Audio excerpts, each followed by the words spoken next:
everyone. So we have Nik here once again with us, and we are gonna look at something really awesome. This is going to be a completely practical workshop for beginners, and we'll be seeing about CannonJS and other awesome things with ThreeJS. And okay, Nik, I don't want to bore these people, so go ahead, go on, take over. In the next few minutes, we're going to look at CannonJS. CannonJS is a physics library. It was created by a guy called Stefan Hedman, very impressive hairdo. The first thing to bear in mind about a physics library is it's not a renderer. So it doesn't create actual pictures. What it does is it uses the shapes that we create in memory to decide how things should move. And one of the key things we need when we're defining anything to do with physics is to define gravity. And gravity inevitably works downwards in the y-axis. In the 3D worlds for WebGL, the y-axis is up, the x-axis is to the right, and the z-axis is forwards, assuming the camera is not rotated. Okay, let's have a look at what I mean by, you should have a link in your description to a bunch of CodePen pens.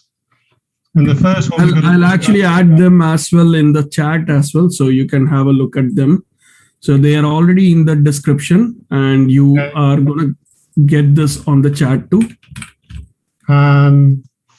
That's the link you want to go to at the moment. bit.ly CannonES. Okay, so the first thing we'll look at is this pen.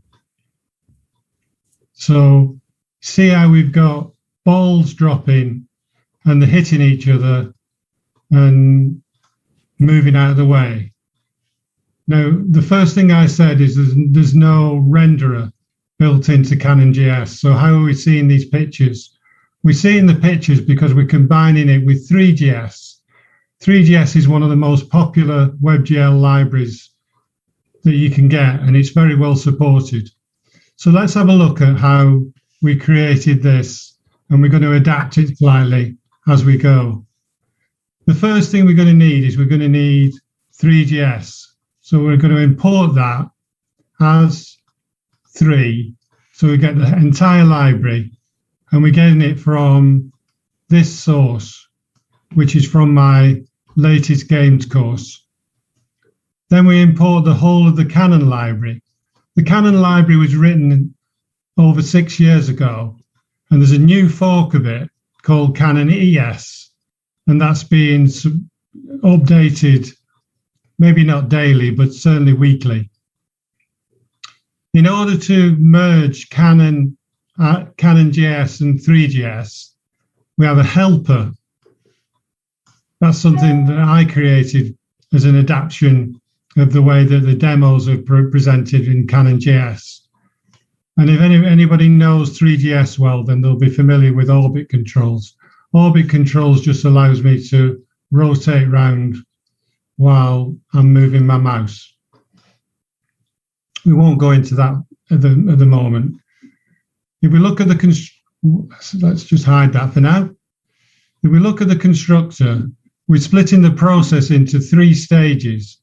We're initializing ThreeJS, we're initializing our world, so that's Cannon, and then we're initializing the scene, so we're creating various items for the physics library and merging them with ThreeJS. That's what we'll do with the scene. So we'll look initially at the init3. Anybody who's familiar with ThreeJS will see that this is just boilerplate stuff. We're creating somewhere to put our canvas. We're creating a camera, setting its position. We're creating a scene, a ThreeJS scene, and we're creating some lighting. And one of the lights has got shadows, so you can see the shadows on here. And then we create a WebGL renderer, very familiar stuff for anybody who's used to ThreeJS. And since this is mainly about Canon, we won't look into it any further. But I have loads of courses that go into 3GS in much more detail. So then we'll look at the world. Everything to do with Canon needs a Canon world. So the first element you're going to create will be a Canon world. And for the world, we're going to set gravity. If I was going to say, if I change gravity to be -1,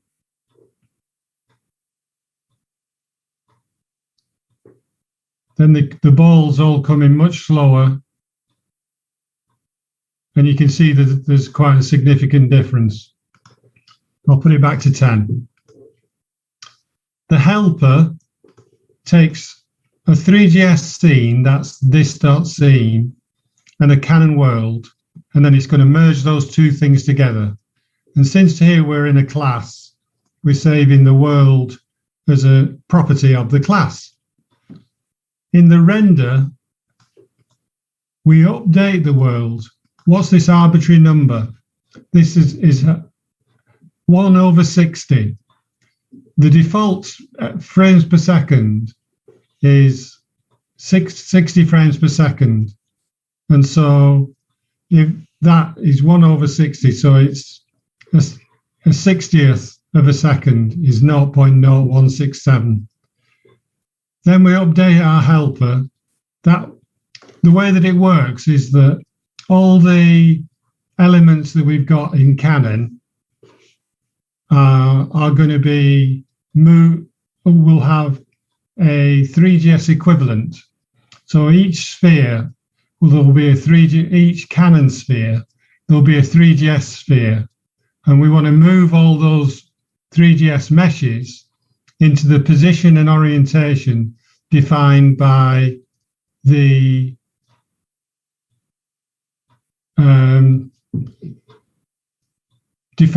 Canon physics. Sorry, I lost my. For some reason, it's not updated.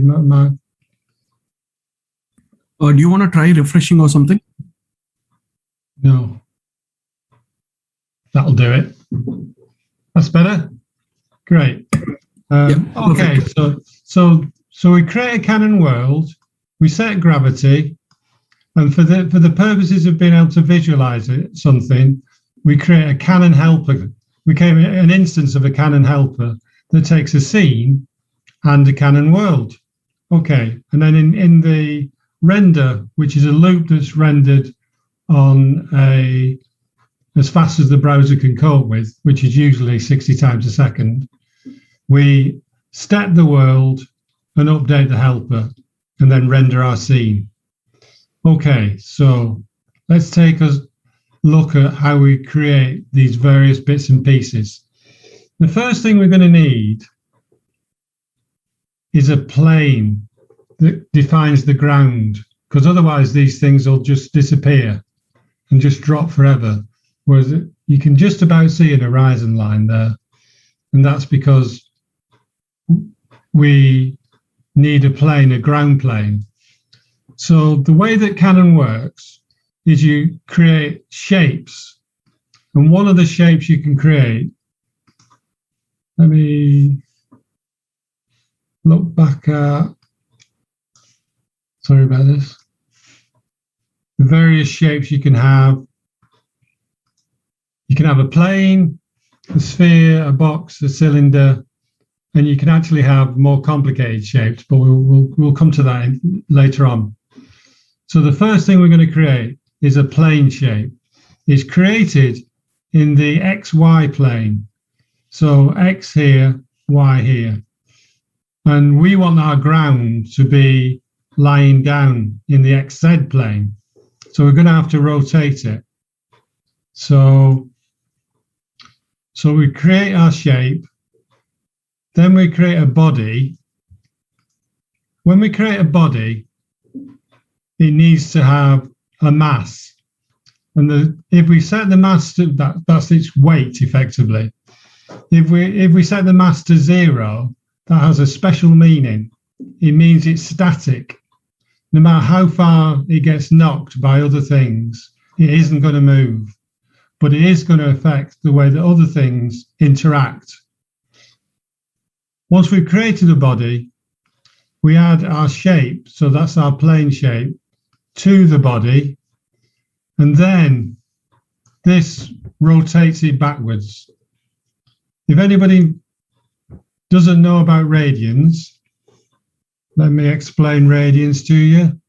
A radian, instead of 360 degrees, there's 2 pi radians in a full revolution, 2 pi being about 6.3.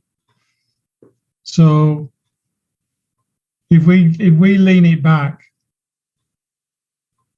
pi divided by 2, that's going to be 90 degrees. Pi, yeah, there we go. So we're setting the quaternion. A quaternion is the orientation of a shape. So we've taken our body, we've rotated it backwards, so it's now lying down, and that gives you the plane that's lying down. And then we add the body to the world, and we call add visual, which is a method of the helper class. Remember, the helper class joins Canon shapes and bodies to ThreeJS meshes that we can actually render and see. Now, we've got an interval set here. Remember, in JavaScript, set interval means it's going to happen periodically. And the period for this is every 300 milliseconds. We initialize a value I to 0, and every time the interval's called, we increment I. Now, we've got a math.random will generate a random number between 0 and 1. We're asking it if it's greater than 0. So in other words, it's always greater than 0. So the shape we're always going to create is going to be a sphere. So see on here, everything's a sphere. If I change this number to 1, wait for it to refresh. Now everything's a box. So I've just automatically changed it from using the shape that's created as a sphere to creating a shape that's created as a box. And if I set it to 0.5, then so some are boxes and some are spheres. So you see how easy it is to implement these very complicated dynamic movements. To create the body, these now all have a mass of 1 kilogram. Everything in CannonJS uses SI units. So it's meters, kilograms, seconds. And so when we're setting the position, we're setting it to 0.1 of a meter, between 0.1 of a meter one way and in the X and the Z values.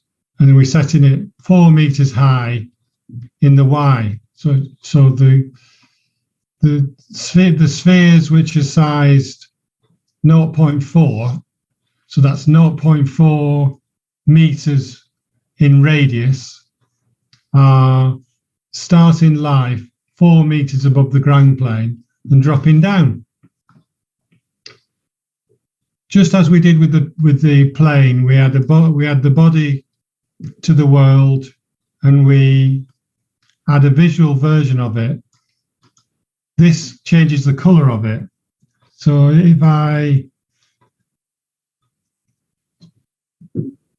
we should have green ones now. Yeah, there you go. And if we wanted blue ones,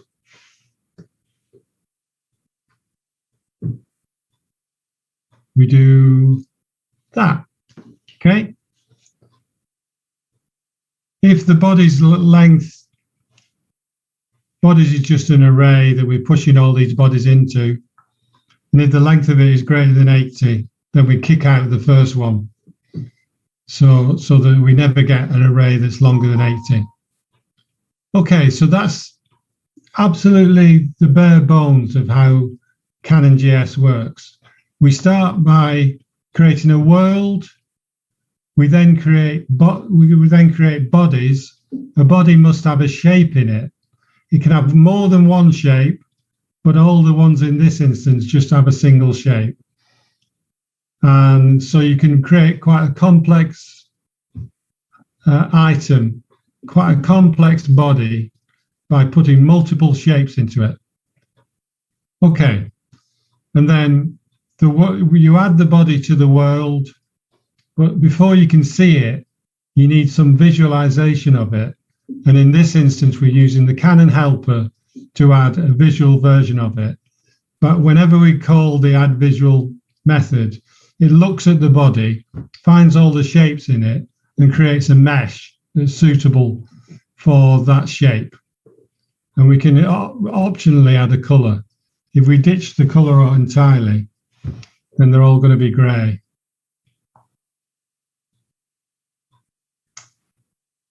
Like that. But I'm going to put them back to being red. There we go.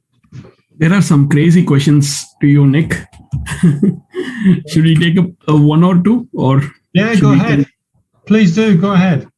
There's Mihir asking you, sir, please take a session on building portfolio with ThreeJS. Is that even possible? Say that again. Creating a portfolio using ThreeJS.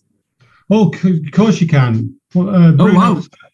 Bruno Simon did an absolutely brilliant one. The guy who I know that. It's a completely game, right? It was a game. It's a game. It's a car game, right? It's not really a game. It's literally just a portfolio of just to present how good he is at using the ThreeJS library. Okay. So yes. But yeah, I could certainly think about doing a live stream about that. Awesome. I'm more intrigued and stoked to see that. Bruno used CannonJS as part of it, so that when you're driving the car around, you're driving a raycast vehicle class, that's part of Cannon, and when it's moving things, it's using Cannon. Got it. Any more? I guess, yeah, that's it. The stream is going really well. A lot of people are watching, and yeah, so that's the only thing is a question here. Otherwise, everything seems to be great. Let's have a look at stage 2, because the idea of this is we're going to end up with a pool game. So, nice. So that's the next stage in the process. All these balls are Cannon bodies.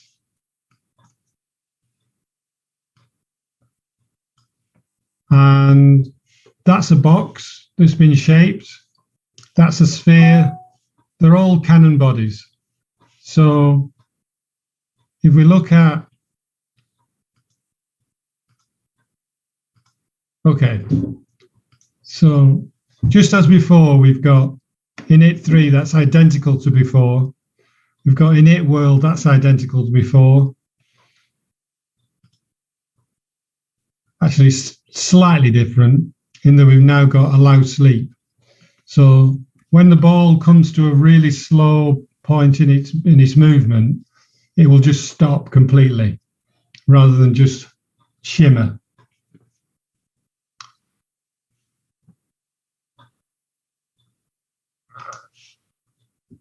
Previously, we would just the default approach for the way that things interact when they hit things. Cannon allows you to do much more complicated behavior than that. So what we've got here is we're setting the default contact material friction to 0.2. Each of these is going to be a value between 0 and 1. And restitution, that's how bouncy it is set to 0.8. The default contact material will be what happens when balls hit each other. We're setting a ball floor, and that's when we define a contact material. What we're doing is we're taking a material from a body and a material from another body. So when two bodies interact with each other, Canon looks up whether or not there is a contact material for this interaction. So when we define our balls, they have a contact material defined. And when we define when we define the balls, they have a material defined. It's not actually a contact material. And when we define the table, that has a material defined. And when these two interact with each other, the friction is now 0.7 and the restitution is 0.1. So if one of the balls comes off the table, when it lands back on the table, there'll be hardly any bounce. It'll just die because the restitution is set to 0.1. If it was set to 1, it would bounce back up as quickly as it had fallen down. Whenever we're adding a contact material, we need to add it to our world. Okay, so the ball class has a radius and a mass. These are actually taken directly from Wikipedia for the pool table. And when we define it, we define a rigid body that's positioned at X and Z. So the positions for these balls, that's the X and that's the Z. So when we're defining their positions, we're passing in an X and a Z value and then optionally an ID. Defaults to 0, the ID. If the ID is 0, then you get the white ball, this cue ball.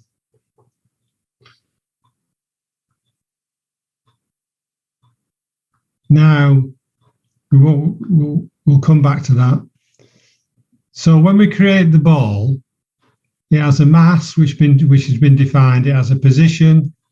It has a shape which is going to be a sphere. And it has a material which is the contact material. And then we define damping. So that's how much it starts to slow down. And we set allow sleep. When you say that a body can sleep, we also need to say how sleeping is going to be affected by speed. So when the speed gets below 2 meters per second, then it's going to start being sleepy. And the sleep time limit, it's got to be going at that slow rate for at least 0.1 of a second before it goes to sleep. So all we're doing there is what we did in the previous one where we created balls that are dropping down. That's the shape. We're adding it to a body, defining its mass, defining its position. And in this instance, unlike the before, we're defining a material so we can define how they interact with each other. There you can see that I'm going to have to reboot.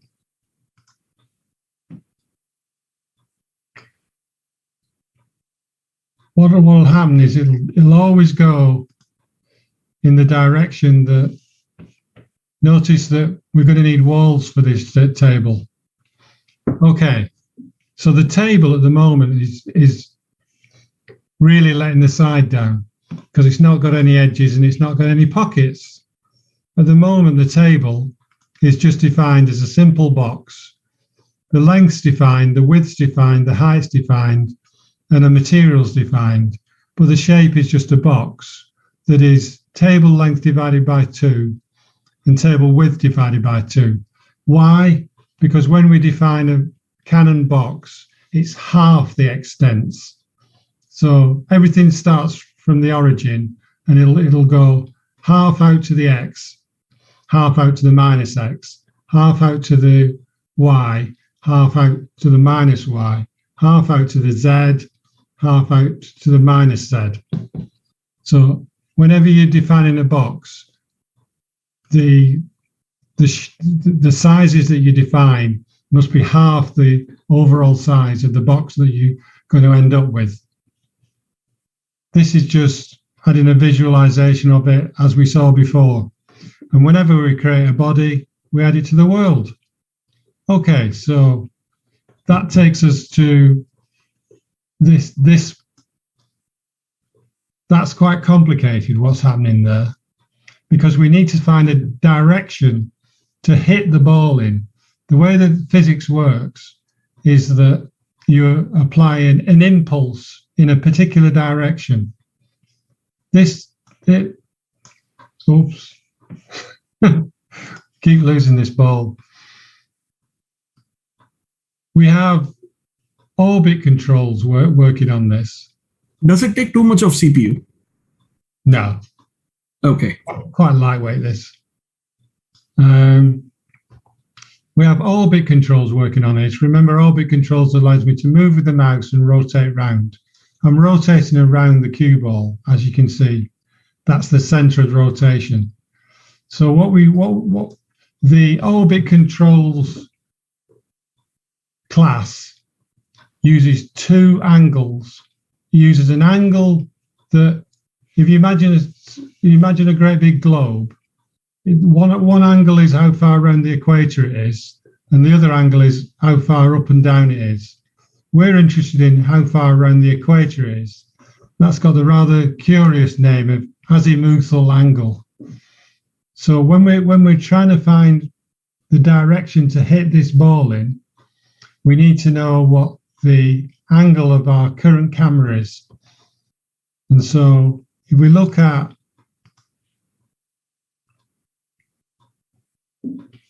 the hit, whenever I click, let me try and not lose it off the, yeah, it should be okay, that one. Well, whenever I click, it calls this method. First of all, it wakes up the cue ball, the rigid body associated with the cue ball. Then we get an angle, the azimuthal angles coming from the orbit controls. So that's how far around the equator we are. Then we can set a quaternion value. A quaternion is a way to define a rotation.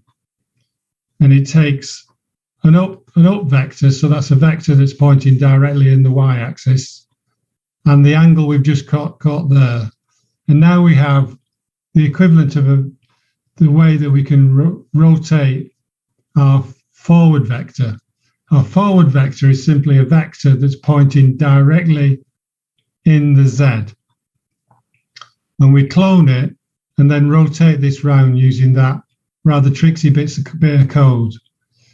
That gives us a ThreeJS vector 3. To be able to use this as something we can apply an impulse in to the rigid body, then we need to convert that into a vec3, a Canon vector 3, in other words. So we copy that forward vector to the force vector, scale it by strength, and now we have something we can actually apply as a force in a particular direction. So what this method is doing here is it's getting the direction we currently rotated in, converting a forward vector, which would be just pointing in this direction. Well, strictly speaking, it would be pointing in that direction because that's Z. Converting it to be pointing directly in that direction. So when we apply our force, we're applying it like that, directly from the camera. Hope that makes sense. It's quite complicated to explain. Okay, the next stage is we need to make this table a much more sophisticated table. So we go on to stage 3. Now we have something that looks much more like a pool table. It's not very pretty, but all of these are being defined as Canon shapes that are applied to various Canon bodies. So now they're going to bounce off the cushions.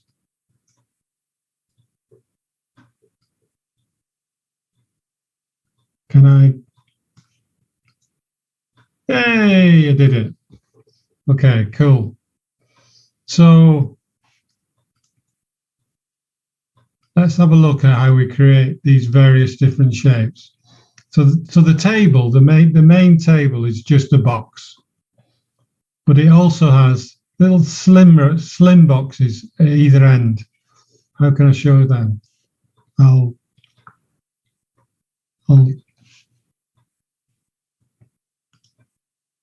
find the table. Nick, one question. Yeah. You have used a lot of classes and other things. Are these classes pure JavaScript object-oriented classes, or is it just the same functional representation? It's just JavaScript. So it's natively available. It's an attempt to make it clear which bit does which bit does what. You could make it all one big tangle of spaghetti, but it's obviously nicer to bundle it into classes. Classes came in with ES6. Yeah, right. I really like using them. Same. And there's another question for you. So can I make a complete 8-ball pool game with these libraries? Yes. Yes, you can. Let me just, if I comment out them.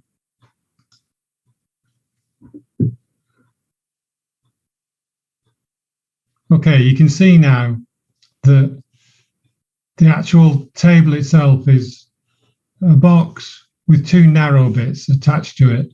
So you can see how you can add more than one shape to a body. This is just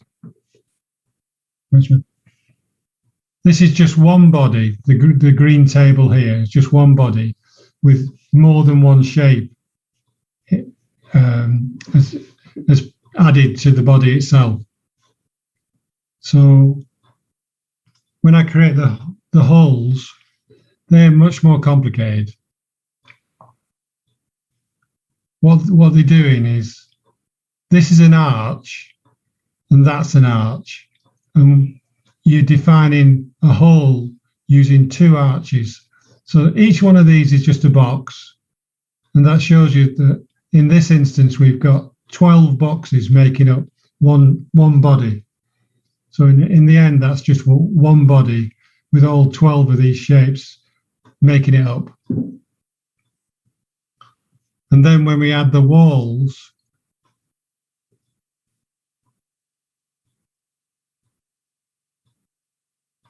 they're slightly complicated. They look they look simpler than a hole, but in actual fact, that's a wedge. And there's no default wedge shape in the CannonJS default shapes. So we have to build that using what's called a tri-mesh. So we'll have a look at how you can define a tri-mesh, because that's where the difference lies here. So see how the walls are made up of long wall or short wall. So that's a long wall, and this is a short wall. Walls in the x-axis, which is this one, on this, if I turn it around like that, it'll be more obvious. That's the Z, that's the X. These are the, these are the long walls, these are the short walls. And we've positioned these so that the ball can go into the pocket. So if we have a look at a long wall,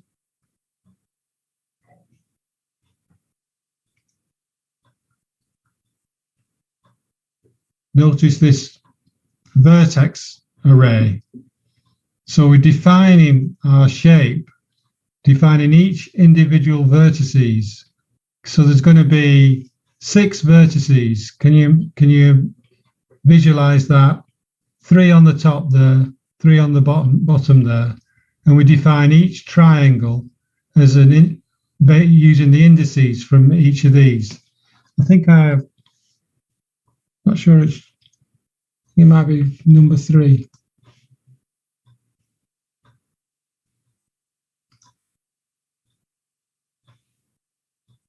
No. Oh, God. Take me too long to do that. Yeah, just bear in mind. Imagine if that was index 0, in other words, this vertex, and that was index 1, this vertex, and that's index 2, this vertex, then that triangle is defined as 0, 2, 1, anti-clockwise round the triangle itself. And this would not be a quad. It would be made out of 2 triangles. That one and that one. So when you're using tri-meshes, use them really, really sparingly, because they are way more computationally involved. And so just something like this, which is just has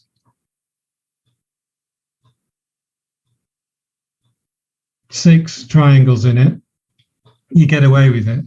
But something that's complicated with, like 1,000 triangles, or, God forbid, 10,000 triangles, your physics would just fall over. It wouldn't be able to keep up its speed at all. So use them really sparingly. But the important thing to bear in mind is that, generally speaking, when you're working with physics, you never show the boxes and things that we're making these out of at all. What you do is you create these shapes and then move something else into position that looks beautiful, and is roughly the same shape as the physics shapes that you've used, which takes us on to the last step,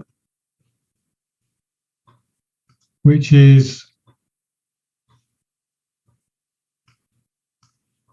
now what we're dealing with here is something that looks much more like a proper game.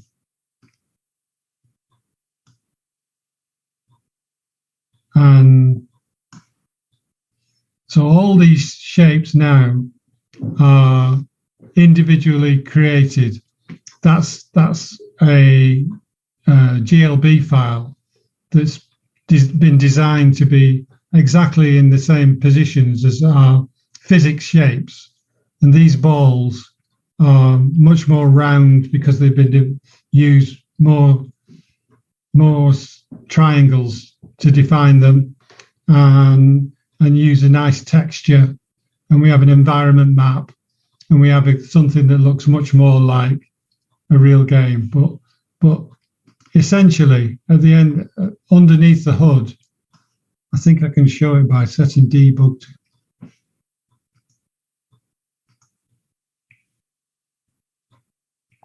I'm with you in a minute. Talk amongst yourselves.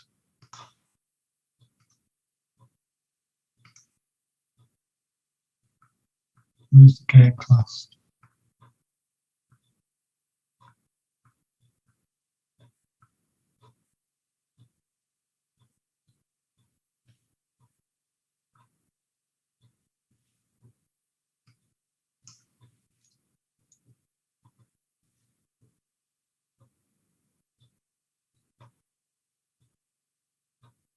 See, when you set debug to true, you can see that all the physics elements that we saw before, where the holes are, where the walls are all still there, and they're still defining the canon physics.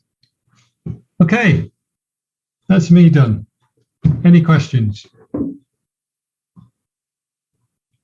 Let me have a quick look at them. A much more detailed version of what I've just explained is available in my. A much more detailed version of what I've just explained is available in my games course. Awesome. Which hey, by the way, Nik is also a huge author, if you don't know. So he has created a lot of courses on Udemy. Also, he has also, you have authored a couple of books as well, right, Nik? Yeah, quite a while ago. Last book was probably 10 years ago. And they are really awesome, at least for people right now. If we have a quick look at it, it is explained in such a nice way. but yeah, who's reading books nowadays? But he has got a lot of Udemy courses as well. So here you can see all his courses, and all these links are in the description as well.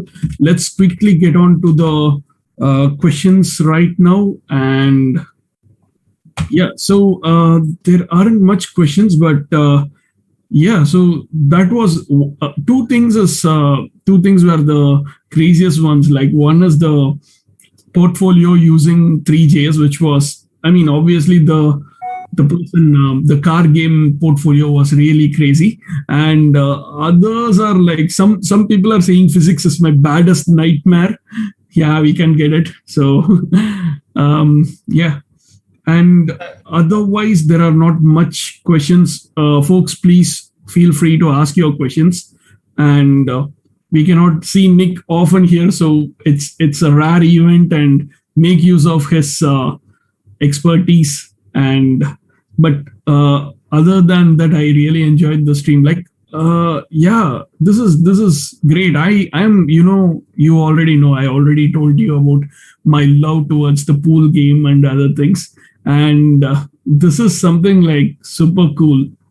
And learning one by one, like coding by coding, is it's cool that we can clearly do something in a simple way. And wow. Yeah, no, it is. I love physics. Is a great way to add terrific amount of. It allows you to do so much with the game. You don't have to use it for moving balls about. You can use it for moving a character around a complicated environment. So Definitely. So it's a really useful thing to be familiar with.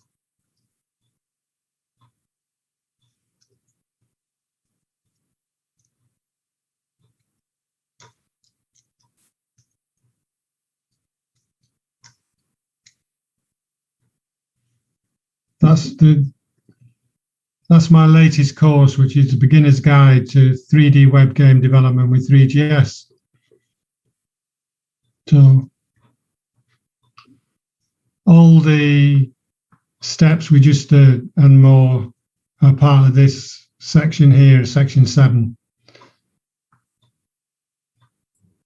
But Nick, this was supposed to be a secret page.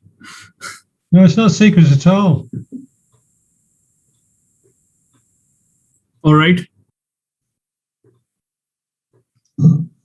Wow, that's super cool. And for people who are still wondering, if you buy Nick's courses, which I have even seen one of them, and you can actually do this yourself. This is one of the best ways to learn ThreeJS as well. And the good part is, yes, you can do it from scratch. The same thing what Nick is playing right now. I'm gonna die.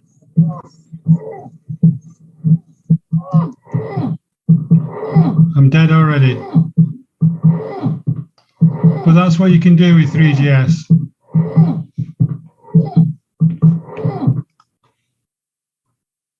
Wow, that's super cool.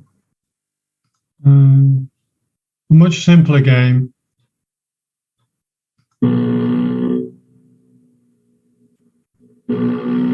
Just an equivalent to Flappy Bird. Flappy Bird, yeah, exactly. Oh.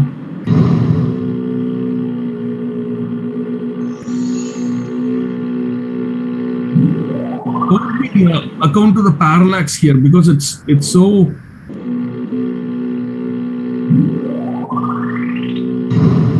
Oh.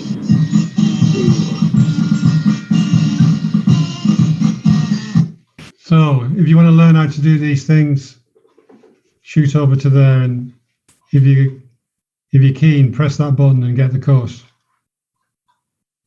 Super cool. I'm going to say bye-bye.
Sorry, folks. Seems like I was talking on mute and he had to drop off the call. So I was about to ask Bhuvi's question and unfortunately did not get reached him. And sorry about that, Bhuvi. And yeah, I hope it was nice today about this live stream. And we'll get you soon. We'll get Nick soon back, and then we'll get a huge Ask Me Anything session as well. And I'll guarantee that I'll speak to Nick right away. And thanks everyone for coming in. Hey, Vinayak, you just came now. Yeah. Sorry, man. I was on mute. Yes.